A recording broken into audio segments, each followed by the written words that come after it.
가정에서 아내가 남편에게 장을 좀 봐달라고 부탁을 했습니다.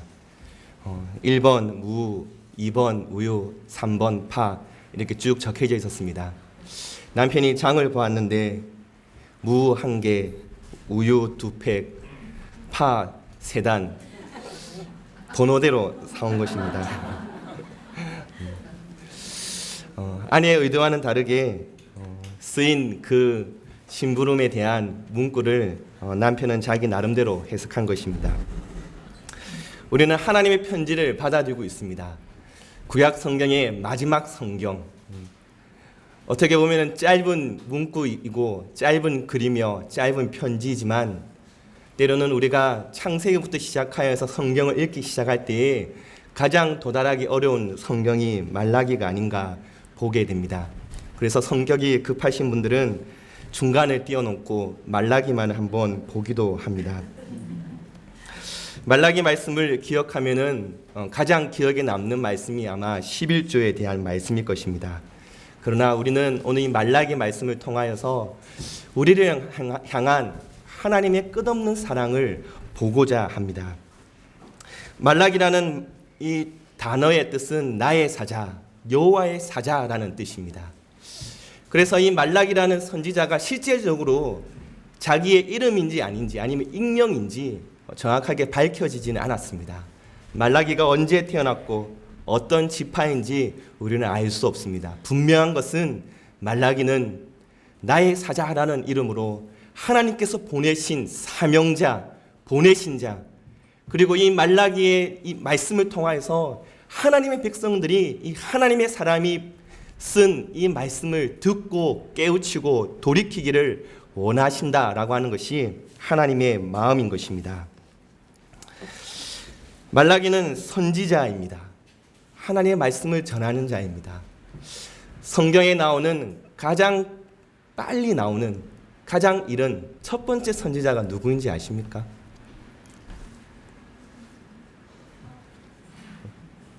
때로는 아브라함, 때로는 모세 이렇게 이야기하기도 합니다. 유다서 1장 14절 말씀에서는 아담의 7대손 에녹이 이 사람들에 대하여 예언하여 이르되 보라 주께서 그 수만의 거룩한 자와 함께 임하셨나니 라고 말하고 있습니다. 우리는 에녹을 가장 최초의 선지자라고 볼 수도 있습니다. 분명하게 선지자라고 말하는 단어가 나오는 것은 아브라함이죠. 아브라함이든 모세든 에녹이든 우리는 이 사람에 대하여서 하나님께서 보내신 자, 하나님의 말씀을 대언하는 자라고 볼 수 있는 것입니다. 사랑하는 성도 여러분, 예수 그리스도의 삼중직 가운데 왕의 직분과 선지자의 직분과 제사장의 직분이 있습니다. 오늘날 우리 한국 교회가 가장 시급하게 가장 중심적으로 보아야 할 직분이 무엇이겠습니까? 우리는 선지자의 직분을 잘 보아야 하는 것이죠. 우리는 왕 같은 제사장입니다. 동일하게 우리가 이어나가는 교회가 해야 할 일이 하나님의 음성을 이 땅 가운데 전해주고 하나님의 마음을 쏟아 부을 수 있는, 보여줄 수 있는 하나님의 사람들이 되어야 할 줄 믿습니다. 우리는 여호와의 사자 이 말라기의 말씀을 한번 보아야 합니다. 말씀하신 경고라. 1절 말씀에서는 이스라엘에게 말씀하신 경고라. 우리는 이 이스라엘이라는 단어에 자신의 이름을 넣어서 보아야 합니다.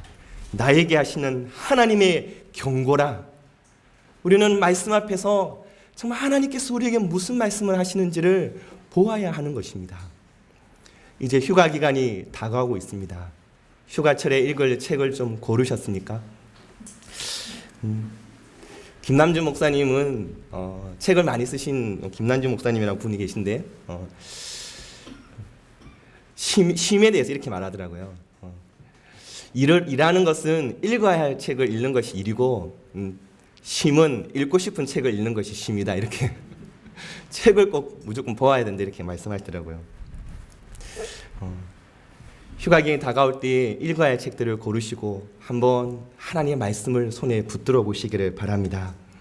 우리는 휴가 중에 그저 편한 복장을 하고 그냥 한 2시간이면 읽을 수 있는 그런 자기 개발서나 아주 유머가 있는 웃긴 이야기가 담겨있는 책을 고를 수도 있을 것입니다. 그러나 때로는 자세를 바르게 하고 두껍게 우리에게 무겁게 다가오는 하나님의 말씀 또는 하나님의 말씀을 풀어놓은 강해집이나 설교집이나 경건한 서적들을 선택하여서 그것을 읽을 때마다 무릎이 꿇어지고 하나님을 향한 경건한 마음이 샘솟듯 솟아나는 그런 책들을 한번 고르셔서 하나님 앞에서 부흥케 되는 역사가 이 여름에 있으시기를 바랍니다. 말라기를 통하여 이스라엘에게 말씀하신 경고라, 하나님 교회를 통하여서 이 세상을 향한 성도들을 향한 하나님의 경고라, 이렇게 하나님의 강단을 통하여서 흐르는 하나님의 말씀, 경고, 견책 또는 책망, 하나님의 위로가 되시기를 바랍니다. 우리에게 주어지는 이 경고라라고 말하고 있을 때 잘했을 때에 경고를 하실까요? 아니면 잘 못하고 있을 때에 경고하실까요? 잘 못하고 있을 때에 경고하시겠죠. 그럼 우리는 말라기서를 읽을 때에 마음을 어떻게 하고 읽어야 하겠습니까? 마음을 붙들고 정말 하나님께서 말씀하시면 내 삶의 문제가 드러나면 고치겠다, 변화시키겠다. 하나님이 나의 마음을 감동시키셔서 하나님께로 한 걸음 더 나아갈 수 있는 그런 거룩한 한 걸음이 되기를 바랍니다. 우리는 선지자의 직분에 대해서 조금 더 보려고 합니다. 선지자는 언제부터 공식적으로 등장했었는지 아십니까? 선지자가 언제부터 공식적으로 등장했겠습니까? 아브라함이 선지자입니다. 네, 분명한 것입니다. 그러나 선지자 학교가 세워진 때가 있습니다. 사무엘 시대 때에 선지자들이 이제 공식적으로 나타나기 시작합니다.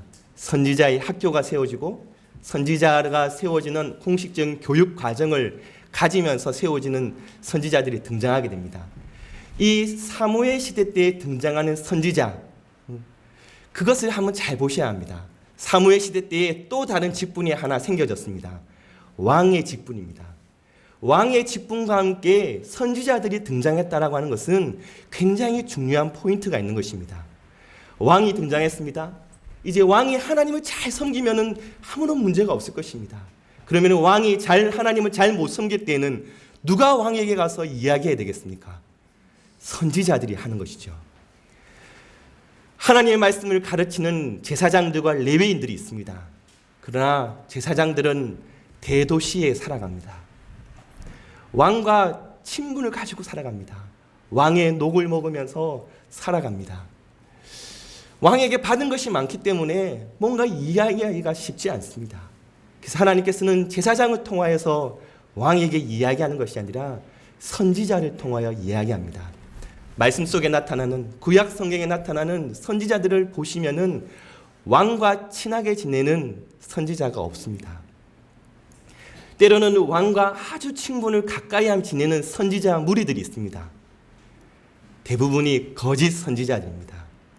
왕에게 좋은 이야기만 하고 왕이 하나님부터 멀어진 것에 대하여서는 침묵하고 아무런 이야기를 하지 않습니다. 선지자들은 가난했고 불의를 보면은 참지 않고 하나님의 말씀을 불같이 전했으며 광야를 나아갔고 왕에게 쫓겼으며 군대에 쫓기며 때로는 이방 나라의 군대에 쫓기기도 하고 하나님의 보내심을 받아서 먼 길을 가기도 하고 위험을 무릅썼던 선지자들을 보게 됩니다. 그러므로 우리가 이 선지자의 직분을 잘 보시면은 이 목회자의 마음도 한번 볼 수 있습니다. 성도들의 목자로서 가장 가깝게 가야 하죠. 그러나 때로는 성도들과 거룩한 거리감을 가져야 합니다. 너무나 가까워서 성도들이 하나님의 말씀대로 잘 살지 못할 때에 바른 말을 할 수 없을 정도로 가까워지면 안 된다는 것입니다. 거룩한 거리감 속에서 하나님으로부터 멀어질 때에 하나님의 말씀을 전할 수 있고 경고할 수 있는 목회자로 말씀 사역자로 설 수 있도록 기도해 주시기를 바랍니다. 제사장들이 타락하기 시작합니다. 왕의 금과 왕의 은을 취하기 때문에 그런 것입니다. 제사장들이 만나는 사람들은 가난한 사람들을 많이 만나게 될까요? 아니면 왕궁에 있는 신하들, 부자들을 많이 만나게 될까요? 제사를 드리러 올 때에 부자들은 소를 가지고 옵니다. 가난한 사람들은 비둘기를 가지고 옵니다. 제사장들의 마음이 부자를 향하여, 위정자를 향하여, 힘 있는 자를 향하여 마음이 기울어지고 있는 것입니다. 가장 타락하기 쉬운 그 문제를 안고 있는 것이죠. 그러므로 선지자가 바른 선지자로서 그 자리에 서야 합니다. 자기의 위치를 지키는 것이죠. 선지자의 이야기는 제사장들을 향하여서 자신의 직분, 자신의 위치를 바로 세우라 이야기합니다. 백성들을 향하여서는 하나님의 백성으로서 거룩함을 지키고 그 위치, 하나님이 있으라 하는 그곳 가운데 서라라고 말하고 있는 것입니다. 선지자의 직분, 선지자의 사명, 한국교회가 가장 시급하게 새롭게 하고 부흥케 되고 회복해야 될 직분이 바로 선지자의 직분이지 않을까 싶습니다. 왜냐하면 우리가 바로 서야 이야기할 것 아닙니까? 우리가 정결하고 우리가 거룩해야지 하나님 말씀이 이것이다라고 말할 수 있지 않겠습니까? 그렇게 하기 위하여서는 힘 있는 사람 편에 서는 것이 아니라 가난한 자에게, 가보에게, 고아에게, 나그네에게 우리의 눈을 두어야 할 줄 믿습니다. 사랑하는 성도 여러분, 교회가, 하나님의 교회가 선지자적인 사명을 감당하고 빛으로 소금으로 그 사역을 감당하려고 할 때에 세상과 거룩한 거리감을 두어야 합니다. 2절 말씀을 한번 보시기 바랍니다. 우리 다 같이 한 번 더 2절 말씀을 읽겠습니다. 여호와께서 이르시되 내가 너희를 사랑하였노라 하나 너희는 이르기를 주께서 어떻게 우리를 사랑하셨나이까 하는도다.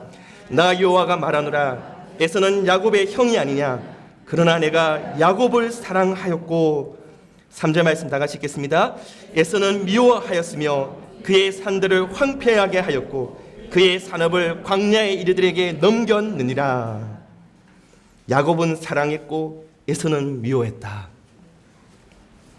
하나님 언제 우리 사랑했습니까? 우리의 꼴을 좀 보십시오. 잘 되는 게 하나도 없습니다.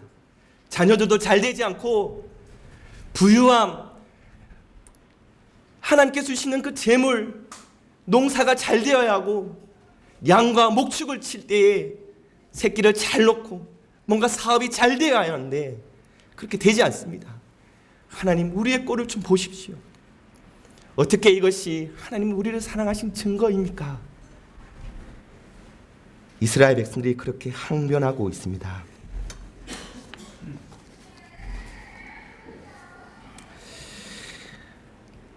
이삭이 야곱에게 한 축복의 말씀이 창세기 27장 28절에 있습니다. 제가 읽어보겠습니다. 하나님은 하늘의 이슬과 땅의 기름짐이며 풍성한 곡식과 포도주를 내게 해주시기를 원하노라. 근데 에서에게는 이렇게 축복을 합니다. 그 아버지 이삭이 그에게 대답하여 이르되 내 주소는 땅의 기름짐에서 멀고 내리는 하늘 이슬에서 멀 것이며 너는 칼을 믿고 생활하겠고 내 아우를 섬길 것이며 내가 매임을 벗을 때에는 그 멍에를 내 목에서 떨쳐버리라 하였더라. 에사가 이삭에게 축복을 요구합니다. 그 축복은 영적인 축복이 아니었습니다. 에사가 바라보았던 축복은 물질적인 축복이었던 것이죠. 어떻게 야곱에게 모든 것을 다 줄 수 있습니까? 저에게도 좀 축복해 주십시오. 28절 말씀과 39절, 창세기 27장 28절 말씀과 27장 39절 말씀은 원문에 있어서는 별로 다를 바가 별로 없습니다. 번역은 내 주소는 땅의 기름에서 멀고 내리는 하늘 이슬은 멀 것이다 라고 말하고 있지만은 그 원문에서는 포도주를 내게 주시기를 땅의 기름짐이며 풍성한 곡식과 포도를 내게 주시기를 원하노라. 하늘의 이슬, 땅의 기름짐도 에서에게 약속하고 있는 것을 원문의 제대로 된 번역은 하늘의 이슬과 땅의 기름짐을 약속하고 있습니다. 창세기 36장 6절과 7절 말씀을 제가 읽어보겠습니다. 에서가 자기 아내들과 자기 자녀들과 자기 집의 모든 사람과 자기의 가축과 자기의 모든 짐승과 자기가 가나안 땅에서 모은 모든 재물을 이끌고 그의 동생 야곱을 떠나 다른 곳으로 갔으니 두 사람의 소유가 풍부하여 함께 거주할 수 없음이러라. 그들이 거주하는 땅이 그들의 가축으로 말미암아 그들을 용납할 수 없었더라. 에서가 수많은 재물을 가지고 있는 것을 보게 됩니다. 그러면 에서에게 하시는 말씀 가운데 재물에 대한 축복이 제외되었다, 그것을 말하는 것은 아니겠지요. 영적인 축복에서 제외되었다 이 말입니다. 야곱과 에서가 모두 소유가 풍부하였고 함께 할 수 없을 만큼 소유가 풍부해서 에서가 땅을 비켜가는 것을 보게 되는 것입니다. 히브리서 12장 16절 말씀에 한 그릇 음식을 위하여 장자의 명분을 판 에서와 같이 망령능 죄가 없도록 살피라. 에서는 하나님의 영적인 축복을 볼 줄 모르는 그런 눈먼 자였습니다. 야곱도 문제가 많았지요. 그러나 야곱은 하나님의 약속을 볼 수 있는 눈이 있었습니다. 야곱과 에서가 분명히 문제는 많았습니다. 그러나 하나님의 선택은 야곱에게 있었던 것이죠. 하나님께서 야곱을 선택하셨을 때 어떤 조건이 있었기 때문이 아닙니다. 그냥 사랑하셨다라고 말하는 것입니다. 우리는 야곱은 사랑했고 에서는 미워했다라는 말씀에서 하나님의 선택, 운명론적으로 볼 때가 많이 있습니다. 그러나 그것을 이야기하는 것이 아닙니다. 야곱은 하나님의 뜻을 저버렸기 때문에 그의 범죄함을 통한 하나님의 공의로우심을 따라 심판 가운데 섰다라고 우리는 보는 것입니다. 하나님께서는 야곱은 선택했고 에서는 제외했다. 우리는 오늘 그 말씀을 그냥 그렇게만 볼 수는 없습니다. 왜냐하면 이 야곱의 후에 이스라엘 백성들이 하나님의 제사를 멸시하고 하나님의 나라, 하나님의 뜻, 하나님의 약속을 멸시하였을 때에 하나님께서 뭐라 약속하시냐면, 뭐라 명령하시냐면 이방 나라에서 하나님께 재물을 가지고 올 것이다 라고 말하고 있는 것입니다. 이방의 민족들은 선택받지 못한 민족이었습니다. 그럼 어떻게 이방 민족들이 하나님께 나올 수 있겠습니까? 누구든지 주의 이름을 부르는 자는 구원을 얻으리라. 하나님께서는 우리에게 그것을 보여주고 있는 것입니다. 오늘 이 말씀에서의 하는 이야기는 너희 눈에 보이는 것들을 의지하지 말라는 것입니다. 내가 너희들을 사랑했고 내가 너희들에게 약속의 말씀을 주었고 언약을 주었다, 영적인 축복을 주었다라고 이야기를 하고 있는 것입니다. 그런데 이스라엘 백성들이 계속 주위 나라와 에돔과 자기 민족을 비교합니다. 에돔은 지금 이스라엘 백성들을 침공하고 무언가 에돔 족속이 더 잘 되는 것처럼 보여지고 있는 것입니다. 힘을 더 강성하게 가지는 것처럼 보여지고 계속해서 야곱과 에서의 후예들은 서로를 비교하면서 더 큰 힘, 더 큰 능력, 더 큰 땅을 경쟁하고 있었던 것입니다. 에돔 족속을 보게 될 때에 우리가 하나님께 선택받은 민족인데 에돔 족속보다 못하다는 것입니다.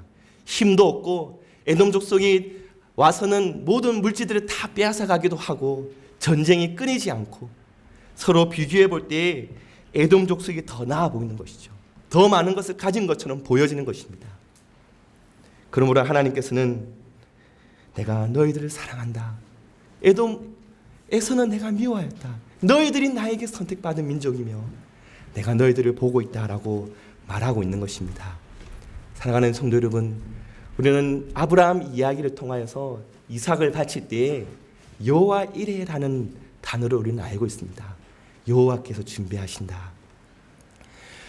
조금 더 이 여호와께서 준비하신다, 여호와 이레라는 단어의 뜻을 조금 더 깊이 들어가 보면은 하나님이 보고 계신다라는 의미가 있습니다. 하나님께서 보고 계신다. 하나님께서 아브라함을 보고 계셨고 이삭을 바칠 때에 아브라함이 하나님을 사랑하고 있는 그 마음을 하나님이 보셨다라고 말하는 것입니다. 여호와의 일에 하나님이 준비하신다. 하나님이 보고 계신다. 하나님이 보고 계시면은 게임은 끝나는 것입니다. 하나님이 우리의 마음을 보고 계신다고 한다면 우리 손에 잡혀 있는 것, 우리가 가진 것, 우리의 상황, 이것을 뛰어넘는 하나님의 뜻, 하나님의 사랑이 있다라고 보셔야 하는 것입니다. 하나님이 나를 보고 계신다. 하나님이 나의 마음을 알고 계신다. 그것만으로 하나님 촉합니다 라고 말할 수 있는 주의 백성들이 되시기를 바랍니다. 여호와의 이레의 하나님은 지금도 우리를 보고 계시는 하나님이다. 그것을 기억하셔야 합니다. 근데 말라기 시대 때의 이스라엘 백성들은 지금 하나님께서 내가 너희들 사랑하였다, 내가 너희들 보고 있다, 내가 너희들을 놓치지 않고 붙들고 있다, 내가 너희들을 끝까지 사랑하고 있다, 그렇게 이야기하고 있습니다. 근데 이 말라기 시대 때의 유대인들, 이스라엘 백성들은 하나님을 보지 못하고 있는 것입니다. 하나님을 보지도 못하고 하나님의 마음을 헤아리지도 못하고 하나님의 사랑을 깨닫지도 못하고 있는 것입니다.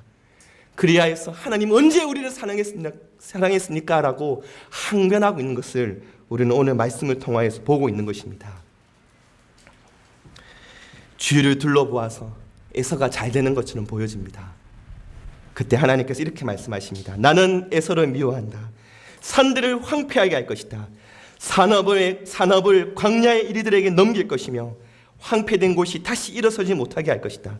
영원한 진노를 받은 백성들이 될 것이며 너희들은 에돔의 멸망을 보게 될 것이다 말하고 있는 것입니다. 말라기 시대로부터 100여 년이 지난 시점에 아라비아의 종족이 와서는 나바티아이라는 종족이 있습니다. 그 종족이 에돔의 수도 페트라를 장악하고 에돔은 유대 남쪽 네겝 지역으로 쫓겨나서 이제 에돔 족속이 아닌 이듬의 족속이라는 이름으로 불려지면서 쫓겨가게 됩니다. 하나님의 그 멸망에 대한 말씀이 성취된 것입니다.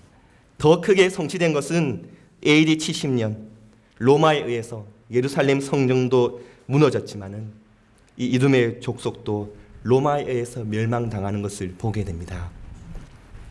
지금은 잘 되는 것처럼 보여지고 하나님의 뜻대로 살지 않아도, 하나님의 약속을 붙들지 않아도, 하나님을 보지 못하고 하나님을 의지하지도 않고 그런 사람들이 더 잘 되는 것처럼 보여질지라도 하나님이 한번 훅 불어버리면은 그들이 가진 재물, 그들이 가지고 있는 성, 그들이 가지고 있는 기득권들 다 초계같이 흩어져 버릴 것입니다. 여러분, 눈에 보이는 것을 가지고 비교하지 마시기를 바랍니다. 지금 우리 눈에 보이지 않지만 약속을 붙들고 있는 사람들이 잘 될 것입니다. 하나님의 은혜를 바라보는 사람들이 더 잘 된다 이 말입니다. 하나님께서 그것을 보여주고자 말라기의 말씀을 통하여서 우리에게 말씀하고 있는 것입니다. 아헤브라는 단어를 사용합니다. 나는 야곱을 사랑하였고 내가 너희들을 사랑하였다. 아헤브. 이것은 신약 성경에서는 아가페로 번역됩니다. 조건 없는 하나님의 사랑을 말하는 것입니다. 택한 백성들을 구원하기 위한 무조건적인 하나님의 사랑을 이야기하고 있는 것입니다. 말라기 시대 때의 유대인들이 하나님의 사랑을 알고 변함없는 끝이 없는 하나님의 사랑을 알고 제발 좀 하나님 말씀을 알고 하나님 마음을 알고 돌이키기를 바라는 하나님의 마음이 이 말라기서에 흐르고 있는 것입니다. 하나님의 사자, 여호와의 사자 말라기는 이 하나님의 사랑, 이 아픈 마음, 아픈 사랑을 가지고 마치 짝사랑하는 것 같이 이스라엘 백성들에게 나와서는 하나님의 사랑을 목청껏 부르짖고 있는 것을 보시기를 바랍니다. 하나님께서는 이제 6절 말씀에서 내 이름을 멸시하는 제사장들아라고 부르짖으면서 제사장들을 호출하고 있는 것을 보게 됩니다. 부자들과 함께하고 있고 힘을 가지고 있고 어느 누가 제사장들 이렇게 말하고 외칠 수 있겠습니까? 내 이름을 멸시하는 제사장들아. 선지자가 제사장들을 향하여서 이렇게 외칠 수 있다라고 하는 것이 얼마나 힘있게 우리에게 다가오는지 모릅니다. 하나님의 이름을 멸시하는 목사님들아 이렇게 외치면 안 되겠지요. 근데 하나님의 음성이 그렇게 들려오는 것 같습니다. 한국교회의 목사님들, 말씀을 맡은 자들, 레위인처럼 교회에서 하나님의 영적인 왕같은 제사장으로 살아가는 우리 모든 교회 교인들을 향하여서 구약 성경을 볼 때 왕은 목사고 제사장은 목사고 이렇게 보시면 안 됩니다. 여러분들이 왕 같은 제사장들입니다. 성직의 구별을 두어서는 안 되는 것입니다. 루터가 만인 제사장들의 제사장설을 이야기하게 될 때 성직은 없다 이것을 말하는 것이 아닙니다. 사제들은 성직이 아니다 이것을 말하는 것이 아닙니다. 모든 사람들이 다 성직이다 이 말을 하는 것입니다. 말씀을 맡은 목사님들, 말씀의 사역자들은 성직으로 그대로 있고 성직이다 이 아니다라고 말하고 있고 평신도라고 말하고 있던 모든 평민들, 농사 짓고 있는 사람들, 그리고 목축하는 사람들, 그 시대 가운데, 루터의 시대 가운데에 일반 산업을 이끌고 있던 수많은 성도들, 교인들을 향하여서 여러분들이 성직자입니다라고 말하는 것입니다. 성직으로 올려준 거예요. 여러분이 있는 그곳이 바로 여러분의 성직의 자리이며 세상의 제사장으로 여러분들은 나아가는 것입니다. 목사는 교회의 제사장으로 서 있습니다. 여러분들은 세상의 제사장으로 서 있는 것입니다. 여러분의 있는 그곳 가운데서 하나님의 말씀을 맡은 자로 세워져 가시기를 바랍니다. 여호와의 이름을 멸시한다. 하나님을 공경하지 않는다. 하나님을 두려워하지도 않는다. 더러운 떡, 이것은 그냥 떡을 말하는 것이 아니라 제물, 양, 소, 제사드릴 때에 가지고 오는 그 가축들을 이야기합니다. 더러운 떡을 제단에 드리고 있다. 눈먼 희생제물, 저는 것, 병는 것을 드리고 있다. 아무런 하나님의 경외감이 없이 물건들을 가져온다는 것입니다. 여호와의 이름을 더럽히고 있고 훔친 물건과 저는 것, 병든 것을 봉헌물로 가지고 있다. 서운한 제물을 속이고 있다. 제사장들을 향하여서 말하는 것입니다. 이러한 제사장들을 향하여서 내가 너희들의 제물을 받지 않겠다. 오히려 이방인들이 깨끗한 제물을 가지고 하나님의 성전을 향하여서 나아올 것이다. 그렇게 예언하고 있는 것입니다. 사랑하는 성도 여러분, 예언서를 한번 잘 보시기를 바랍니다. 예언이라는 말이 들어가 있어서 미래의 이야기를 하는 것처럼 보여지지만은 예언서의 90%는 현재를 이야기하고 있습니다. 미래에 대한 이야기는 10%밖에 되지 않습니다. 하나님은 오늘 우리가 살아가는 현재를 주목하여 보고 계시는 것입니다. 현재를 보십니다. 지금 우리의 모습을 보시는 것입니다. 미래를 이야기하는 10% 가운데 한 5%는 앞으로 되어질 공동체, 교회에 대해서 이야기합니다. 그 나머지 5% 가운데 2%는 메시아에 대한 예언입니다. 메시아에 대해서 이야기하고 있습니다. 그리고 나머지 3%는 앞으로 되어질 일들에 대해서 이야기하고 있는데 그 나머지 3% 가운데서도 2%는 아수르에게 너희들 멸망당할 것이다. 바빌론에게 멸망당할 것이다. 이미 이루어진 성취된 예언들입니다. 구약의 예언서 가운데 남아있는 1%밖에 되지 않습니다. 앞으로 이루어질 일에 대해서 이야기하는 것은 1%밖에 되지 않습니다. 현재를 바라보시고 지금 우리를 주목하여 보시는 하나님의 눈길, 하나님의 손길을 보시기를 바랍니다. 이방인들이 깨끗한 제물을 가지고 성전에 오게 될 것이다. 이것은 오늘 우리 신약교회 시대 가운데 이루어지고 있는 것입니다. 제사장들이 자신들의 죄를 깨닫고 하나님께 회개하여서 돌이키는 여호와를 사랑하지 않는 그들의 마음을 알게 하여서 마음을 돌이키기 원하시는 하나님의 마음이 오늘 이 말씀 속에 나오는 것입니다. 제사장들을 향하여서 오늘날 우리들을 향하여서 지금 이 제사장에게 말하는 이 말씀 그대로 우리에게 다가온다라고 한다면은 얼마나 우리가 하나님을 볼 때 부끄러운 자로 서겠습니까? 여호와의 이름을 멸시한다. 하나님을 공경하지 않는다. 하나님을 두려워하지 않는다. 이런 판단, 하나님으로부터 이런 경고의 말씀이 우리에게 다가온다면 그것만큼 불쌍한 자가 없을 것입니다. 우리가 이 말씀을 보게 될 때 두렵고 떨리는 마음으로 혹 우리의 마음 가운데 마치 이 시대의 제사장들의 모습처럼 하나님의 이름을 멸시하는 모습은 우리에게 없었는지, 하나님을 무시하는 모습은 없었는지 우리 삶을 돌아보면서 하나님의 그 끝없는 사랑, 하나님께서 포기하지 아니하시고 이런 제사장의 모습이 있음에도 불구하고 포기하지 아니하시고 돌이키기는 원하시고 하나님께 나와서 예배하며 하나님의 이름을 부르는 주의 백성들을 기다리시는 하나님의 마음을 헤아리시기를 바랍니다. 우리 시간 함께 기도하기를 원합니다.